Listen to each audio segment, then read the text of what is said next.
First of all, I would like to suggest that Thailand has to have the national agenda in education because we need to reinventing our educational system. Last 10 years we have educational reform in the first time, and now we have moved to the second time. I think the long run for the educational policy is that we have to set up about the teachers to train. That would be one of the because we need to have stable because from the last 10 years we changed the curriculum in foundation education. Also, we changed the curriculum in the teachers training. That's why it's effect now. What we do now. That the reality is that we have to set I mentioned that about the long term for the teacher education. That would be one of the national agenda.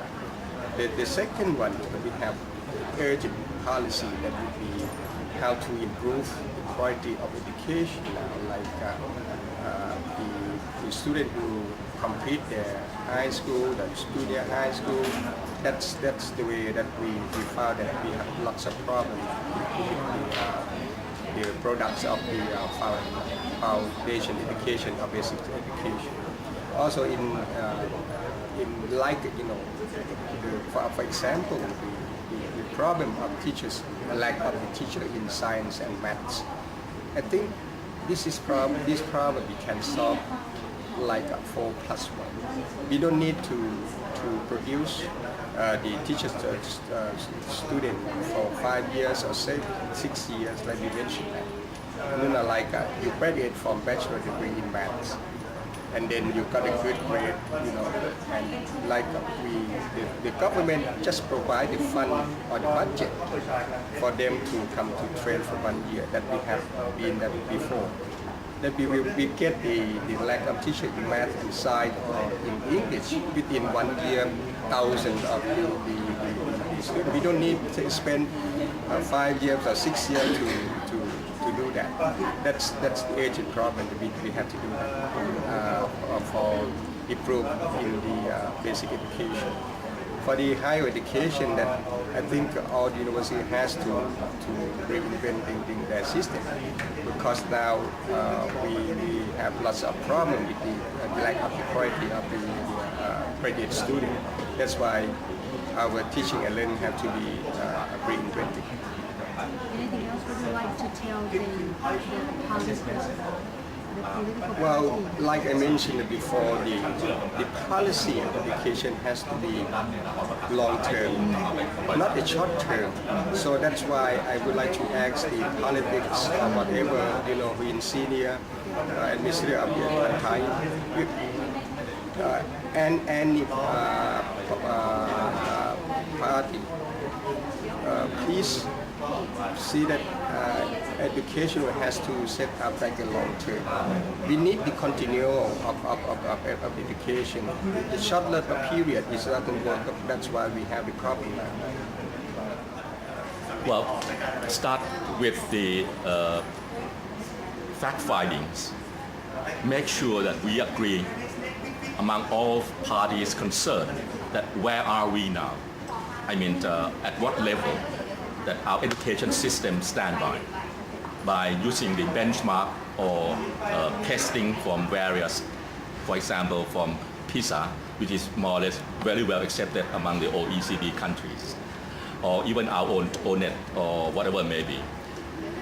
Because if we don't agree where we're standing, then we try to use the measurement or what we call the intervention factors in the wrong way, right? For example, if we stay in the poor stage, to move from poor to fair stage, it requires certain measurements. But to move from fair to good stage, it requires a different measurement. At the moment, according to PISA, Thailand standing at the poor level. This PISA using the test of the children at age 15, 3 subjects, reading, mathematics, and science, regardless of curriculum, regardless of the culture of any countries. So the PISA itself is free of those kind of interference. It just measures the ability of the children at the age of 15 to be able to survive in this 21st century in the area of reading, mathematics, and science. This test has been accepted worldwide. If we're using this test, our result is now indicated we stay in the poor stage and declining from the year 2000. For the average 433, it's now come down to 421. So we have to move ourselves into 440 to be able to move into the fair stage. And then from fair state, we may have to move into the good and great and excellent stage. Okay? So this is the facts that all the parties have to get the information right first and agree among themselves where are we before they start drafting the plan. Because to change the education from one level to the others, it takes time. At least 3 years, 6 years, it might take 10 years or 15 or even more than that, right? Because we have the research that conducted in many countries in the world. The level of education can be moved up and down. For example, the US used to be the highest, but now they dropped significantly. Countries like South Korea, Taiwan, Hong Kong, Singapore is now moving up. See? So it's a matter of management. So the next step, once we know where we are, then we start drafting the policy or the mechanism to move it. Okay? So in my view, I think the political parties should sit down and try to concentrate on the decision that where we are before start drafting anything. Yeah. And in short term, what should they do urgently to improve the education? Okay. To improve the education, it takes a long time, right? Mm-hmm. But from day to day, we have to run the things parallel. From day to day, my suggestion is this. The education management is similar to any kind of management.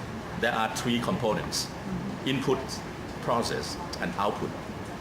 At the moment, everyone more or less concentrates on the input, such as number of school, number of teachers, morale of the teacher, and computer, and all kind of things. Yes, these are needed, important, but you need the second one, and that is the process, to make sure that those factors or the input has been used effectively.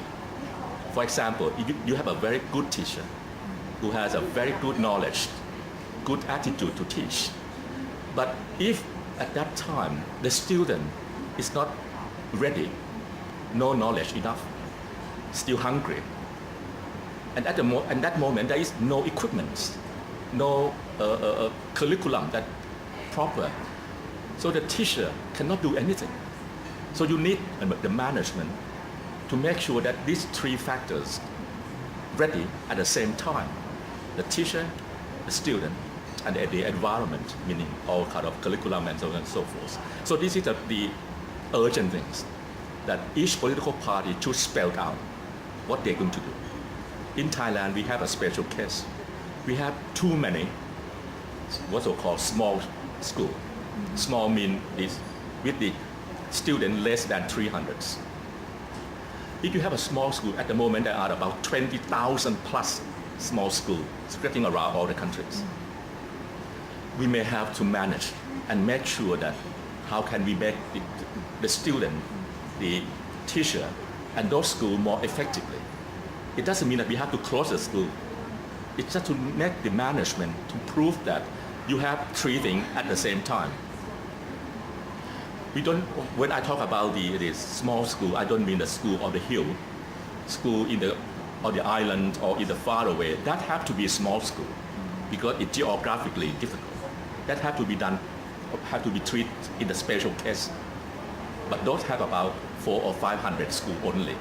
I'm now talking about 20,000 schools only accessible because the town has been expanding. Now we have all the roads that link every village together. So to transfer the children from one school to the other is appropriate. And this system has been used worldwide, school bus, for example. Or we can move the teacher from the school nearby who have a qualification to the school that need the teacher at a certain time. So this is a matter of management, which should be assigned at the location, because different locations have different problems. That's why if I were to suggest something, that the basic education should be given to the locality, should be given to the district school, because they are close to the reality, to the problems. So with that cooperation with the headmaster, with the teacher in the school, they can manage, right? I give you a real example. There are 3 schools in the nearby, and all 3 schools have all 3 levels: kindergarten, elementary, and secondary. And all 3 schools have a problem of having enough students and having enough teachers to teach. With management, we move all the kindergarten students to one school. We move all the elementary students into one school. And we move all the students of the secondary school to one school. So the 3 schools still there. But with this kind of management, the teacher can teach, because we just sort of make the arrangement. So the school that have all the children at the elementary can have enough teacher, for example. This have to be managed, not just close the school, okay? And anything else would you like to tell the political parties? Well, I think, okay, as a private sector, I think rather than telling them, I request, because to be competitive, to be able to compete in the ASEAN, AEC, or to compete to the world in the globalization, we need the talent. We need good human resource. We just don't need students with papers, with degree, and so on and so forth. And to be honest, we are now looking for competencies. There are 3 competencies that we are looking for: smart, hard work, get things done. If you can prepare those kind of students, we are more than willing to have it. And I'm sure that with these 3 qualifications, 3 competencies, we can compete with any country in the world. Okay?